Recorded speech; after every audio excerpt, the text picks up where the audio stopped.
વડોદરાની વાત કરવામાં આવે તો વિશ્વ પર્યાવરણ દિવસે હરણીને મળી હરિયાળી ભેટ। નવનિર્મિત એક્સચેન્જ પાર્કનું લોકાર્પણ વડોદરા શહેરને વધુ હરિયાળું, સ્વચ્છ અને પર્યાવરણ મૈત્રી બનાવવા તરફ વધુ એક મહત્વપૂર્ણ પગલું ભરાયું છે। વિશ્વ પર્યાવરણ દિવસના અવસરે વડોદરા મહાનગરપાલિકા દ્વારા હરણી વિસ્તારમાં નવનિર્મિત ઓક્સિજન પાર્કનું લોકાર્પણ કરવામાં આવ્યું। શહેરના આગેવાનો અને નાગરિકોની ઉપસ્થિતિ વચ્ચે યોજાયેલા આ કાર્યક્રમમાં પર્યાવરણ સંરક્ષણ અને હરિયાળા શહેરના સંકલ્પને વધુ મજબૂત બનાવવા આવ્યો છે। વિશ્વ પર્યાવરણ દિવસ નિમિત્તે વડોદરા મહાનગરપાલિકા દ્વારા હરણી વિસ્તારમાં વિકાસવામાં આવેલા નવનિર્મિત ઓક્સિજન પાર્કનું લોકાર્પણ કરવામાં આવ્યું છે।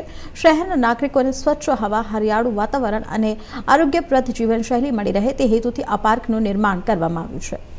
કટન વર્લ્ડ એન્વાયરમેન્ટ ડે નિમિત્તે થયું છે અને બંનેનું ખૂબ સારું એવું લગભગ 21,000 જેવા છોડનું રોપણ અને એમાં પણ 63 જાતના અલગ અલગ ઝાડ રોપવામાં આવ્યા છે।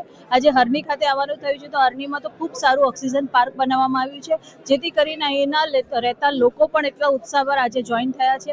યોગ માટેની સ્પેશિયલ વ્યવસ્થા કરવામાં આવી છે, સાથે બાળકો રમી શકે એના માટે આઉટડોર ટોયઝ પણ છે અને ખાસ કરીને સૌથી સારી વસ્તુ એ છે કે આપણે આપણી મનુષ્ય તરીકે ધ્યાન રાખતા હોય તો પશુ છે કે પંખીઓ છે એમના માટે પણ એ લોકોનું પોતાનું પણ જતન થઈ શકે એના માટે ખૂબ સુંદર અહીંયા આયોજન કરેલું છે। આટલા બધા ઝાડ છે તો એ લોકોનું પણ એક રહેવાની જગ્યા થઈ ગઈ છે અને એમને પણ પોતાની રીતે એ ફૂડ મળી શકે એવી પણ વ્યવસ્થા અહીંયા છે। એટલે ખૂબ સારું આયોજન અહીંયા કર્યું છે। આવનાર વર્ષમાં 2 મિલિયન જેવા અમે લોકો ઝાડ રોપવાનું આયોજન વડોદરા કોર્પોરેશન દ્વારા કરવામાં આવ્યું છે।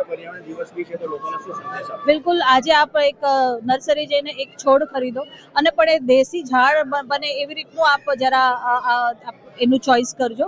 બહારની દ્વેષના છોડ ન ખરીદતા આજે રોપણ કર્યા પછી એનું અઠવાડિયામાં એકવાર આપ જઈને વિઝિટ કરો અને એનું જતન થાય એની આપ ચિંતા કરજો। વિશ્વ પર્યાવરણ દિવસના નિમિત્તે અહીંયા હરણી ખાતે અમે ઓક્સિજન પાર્કનું ઉદ્ઘાટન કર્યું છે।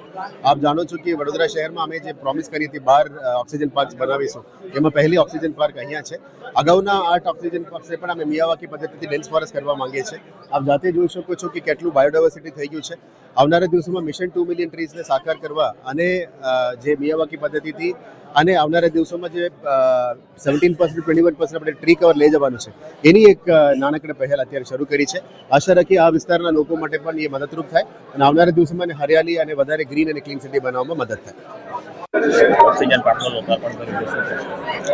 આજે હરણી ખાતે ઓક્સિજન પાર્કનું લોકાર્પણ કર્યું છે તો એ જે ગાર્ડનનું જે રીતે સજાવવામાં આવ્યું છે, જેમાં વૃક્ષોની સાથે સાથે નાના બાળકો માટે રમતગમતના, કસરતના અને વર્કિંગ એરિયા જે ડેવલપમેન્ટ કર્યું છે અહીંયા અને ખરેખર ખૂબ સરસ એવું આયોજન કર્યું છે અને નાના બાળકોથી લઈને મોટા લોકોને પણ અહીંયા ગાર્ડનમાં આવીને ગાર્ડનમાં આવું ખરેખર એમને શાંતિદાયક અને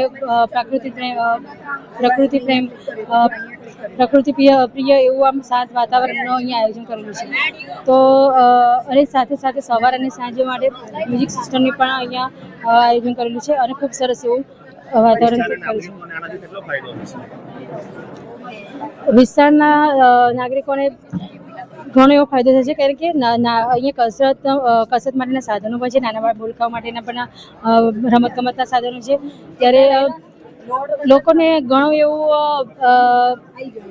વૃક્ષોના લીધે ઘણું એવું શાંતિ બી મળશે, શાંતિનું વાતાવરણ છે। ત્યારે ટ્રાફિક ભીડભાડમાંથી કંટાળીને માણસ અહીંયા આવે છે ત્યારે ખરેખર એક અદ્ભુત આમ શાંતિ મળે છે જ્યારે ગાર્ડનમાં બેસે છે અને એક અદ્ભુત નજારો છે અહીંયા કે દરેક વિસ્તારના લોકોને ખૂબ એવો શાંતિ શું કે એક બધા ટેન્શન છોડીને શાંતિ મુક્ત વાતાવરણમાં રહેવું ખરેખર ખૂબ ગમશે લોકોને। આજ રોજ વિશ્વ પર્યાવરણના દિવસે હરણી વિસ્તારના નાગરિકો માટે એક ખૂબ સારો દિવસ છે। ઓક્સિજન પાર્કનું લોકાર્પણ છે, જે L&T CSR અને BMC કોર્પોરેશનના હસ્તગત બનેલો આ પાર્ક છે અને આજે વિશ્વ પર્યાવરણ દિવસ છે અને જ્યારે ઓક્સિજન પાર્કની ભેટ હોય તો ઓક્સિજન પાર્ક એ માત્ર પાર્ક નથી, આ એક પર્યાવરણ સાથે જોડાવાની અને આજે જ્યારે ગ્લોબલ વોર્મિંગમાં ખૂબ ગરમી વધી રહી છે ત્યારે આવા પાર્ક એક ફેફસાનું કામ કરી રહી છે પર્યાવરણ માટે। એટલે અમારા હરણીના સ્થાનિકો આને લઈને ખૂબ જ ઉત્સાહિત છે અને આ ઓક્સિજન પાર્કનો દરરોજ મોર્નિંગ વોક, યોગા ક્લાસીસ અને બીજી બધી ઘણી એક્ટિવિટી માટે ઉપયોગ થવાનો છે અને આ પાર્કને પૂરો કરવામાં કોર્પોરેશન અધિકારીઓ અને બીજી સમગ્ર ટીમનો ખૂબ ખૂબ આભાર માનીએ છીએ અને હરણી વિસ્તાર વતી અને અહીંયાના સ્થાનિક કોર્પોરેટર તરીકે હું પણ ખૂબ ખૂબ આભાર માનું છું.